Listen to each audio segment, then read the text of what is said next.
드디어 12월 10일 영화 28년 후에 티저 예고편이 공개되었습니다. 사실 이번 예고편에는 전작 28일 후의 주인공인 킬리언 머피가 직접적으로 나오지는 않았는데요. 하지만 예고편의 마지막 킬리언 머피와 닮은 좀비가 등장하며 많은 사람들의 관심을 끌었죠. 저도 예고편의 이 장면 보고 이거 누가 봐도 킬리언 머피 아님? 이라고 생각했어요. 아니 솔직히 누가 봐도 본인이잖아. 그래서 이걸 보고 든 생각은 그럼 주인공 짐이 감염자의 상태로 나오는 건가? 뭐 무슨 지우와 귀남이야? 뭐야 이게 했는데 다행히도 이후 밝혀진 가디언즈의 보도에 의하면 이 킬리언 머피를 닮은 좀비는 앵거스 닐이라는 미술상 겸 모델이 연기했다고 합니다. 사실 닐은 감독인 데니 보일과 우연히 만난 자리에서 특유의 깡마른 외모로 관심을 끌었고 이후 보일에게 캐스팅되었죠. 그리고 유출된 여러 사진들, 여기서 킬리언 머피는 감염자가 아니라 생존자, 즉 낡아든 짐 역할 그대로 나오는 걸로 확인됩니다. 하긴 이번 영화는 1편에서 끝이 나는 게 아니라 현재 3부작 트릴로지로 계획되고 있는데 이 중 두 번째 작품인 28년 후 파트 2 뼈의 사원에서도 킬리언 머피가 출연하는 것이 확정되었기에 사실 좀비로 나온다는 건 말이 안 되긴 하죠. 이처럼 오늘은 28년 후 떡밥 및 예고편 분석해보도록 할게요. 그럼 바로 시작합니다. 먼저 예고편은 영화의 장르와는 달리 아주 밝은 음악과 함께 텔레토비를 보고 있는 아이들의 모습으로 시작되죠. 하지만 누군가가 들어오며 순식간에 상황은 급변하고 아줌마를 부르는 한 남자아이. 이 친구의 이름은 지미로 아줌마는 지미에게 꼼짝 말고 그 자리에 있어달라는 부탁을 합니다.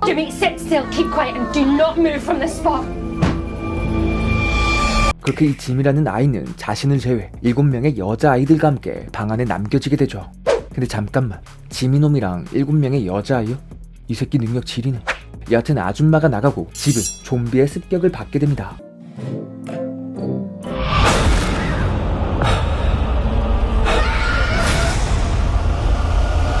빨리 지나가는 장면 속 눈에 비치는 좀비들과 공격받고 있는 여자의 모습. 이에 놀란 지미가 2층으로 올라가려 하지만 2층도 이미 난장판이 되어버린 것처럼 보입니다. 그렇게 문에 있던 여자가 감염 상태로 집 안으로 들어오고 결국 모든 텔레토비가 모두 뽀의 빨간색이 되어버리고 말죠.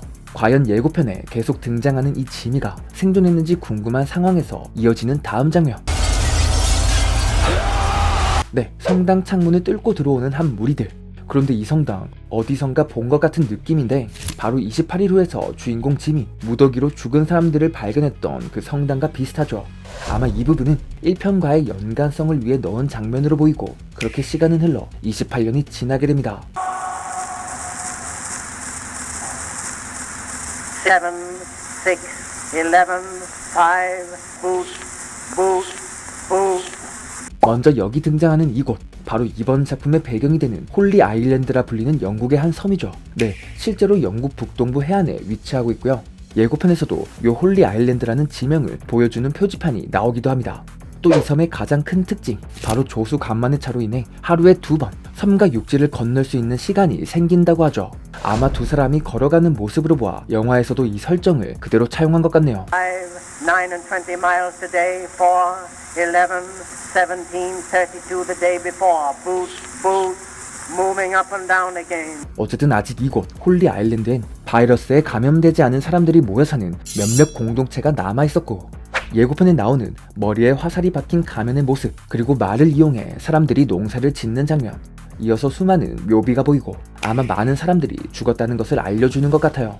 또 이 그림으로 보아 공동체 내에선 서로가 맡고 있는 각자의 역할들이 있는 것 같죠. 먼저 사냥부터 농사, 채집이나 평의원, 재봉사, 감시탑 등의 역할이 존재합니다. 이후 다음 장면에서는 이 감시탑과 똑같은 모습의 진짜 감시탑이 나오는데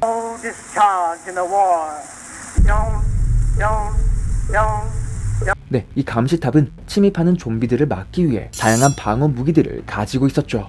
그리고 이어서 나오는 하나의 문구, 볼지어다 그가 구름을 타고 오시리라.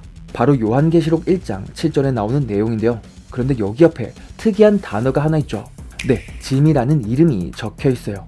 사실 이번 작품에는 이 이름과 관련된 2명의 인물이 존재합니다. 먼저 1편부터 주인공을 맡아왔던 킬리언 머피가 연기하는 짐인데요.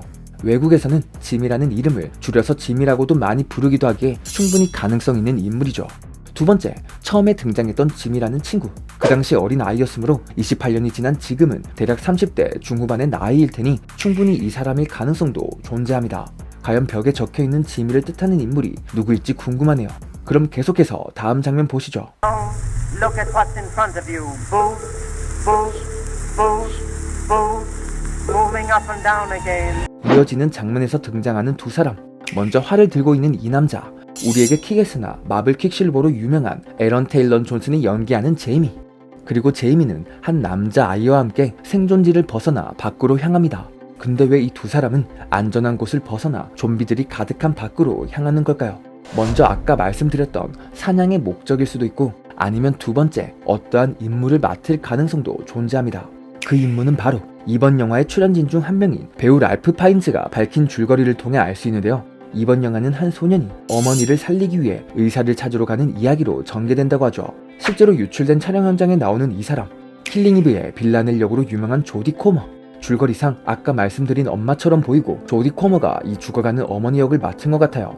어쨌든 사냥이나 혹은 조디 코머를 살리기 위한 임무를 이 두 사람이 수행하는 것 같은데, 그리고 이어지는 장면에서 좀비들을 피해 어떤 집으로 들어가는 두 사람. No discharge in the war. 둘은 거기서 거꾸로 매달려 있는 의문의 좀비를 발견하게 되죠. 그런데 이 좀비의 몸에 무언가가 적혀 있습니다. 이는 아까 집 벽에도 있던 짐이라는 이름이죠. 네, 이 이름이 요한 계시록과 함께 적혀있던 점, 또 좀비의 몸에 잔인하게 새겨진 점, 이 여러 가지를 종합해봤을 때 이 짐이라는 인물이 이 좀비 세계에서 굉장히 영향력 있는 존재가 된 것이 아닌가 생각할 수 있고요. 만약 아까 그 아이가 여기에 짐이라면 그때 친구와 가족을 잃었던 사건으로 인해 광기 가득한 집단을 만들었을 가능성도 있고, 물론 킬리언 머피의 짐일 수도 있겠죠. 여기 계속해서 나오는 이 지미의 정체가 궁금해지는 상황입니다. Eyes drop in. There's no discharge in the war.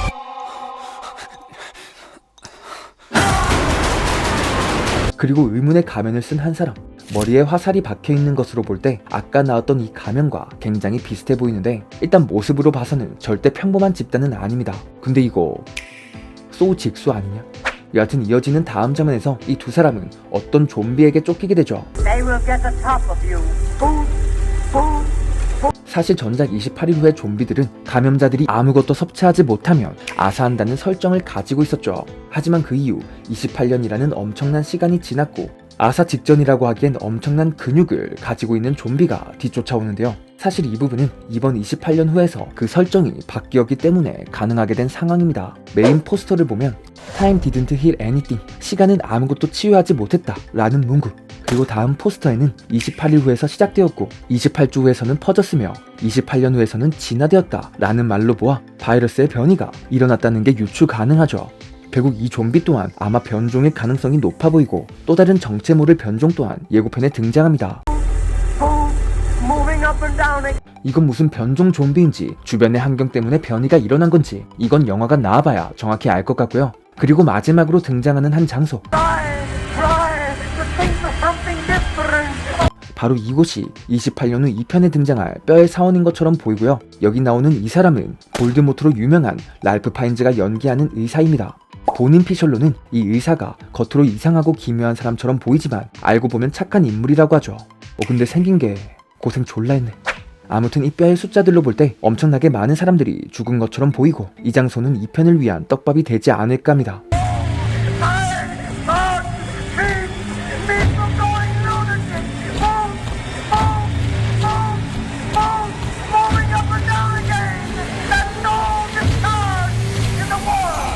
일단 이번 예고편 진짜 잘 만든 것 같아요. 예고편의 분위기나 사운드부터 그 기괴함이 보는 사람으로 하여금 엄청 몰입되게 합니다. 그 이유는 아마 영화에 나오는 배경음악이 한몫하지 않았을까 하는데요. 이 무시무시한 느낌을 주는 배경음악은 정글북의 저자로 유명한 소설가이자 철학가인 러디어드 키플링의 부츠라는 시입니다. 이 시는 제2차 보어전쟁 중 남아프리카에서 영국군 보병이 강제로 행군하게 되었고, 그 과정을 그대로 재현한 내용이라고 하죠. 여러 사람들이 낭송한 버전이 존재하는데 그 중에서도 1915년 테일러 홈즈라는 배우가 낭송한 버전이 이번 예고편에 사용되었는데요. 이 시는 전쟁의 참혹함을 굉장히 잘 나타내었고, 특히 이 테일러 홈즈의 절규 같은 목소리와 아주 찰떡으로 맞아떨어지며 정말 소름 돋는 분위기를 연출할 수 있게 되었죠. 7, 6, 11, 5, 4,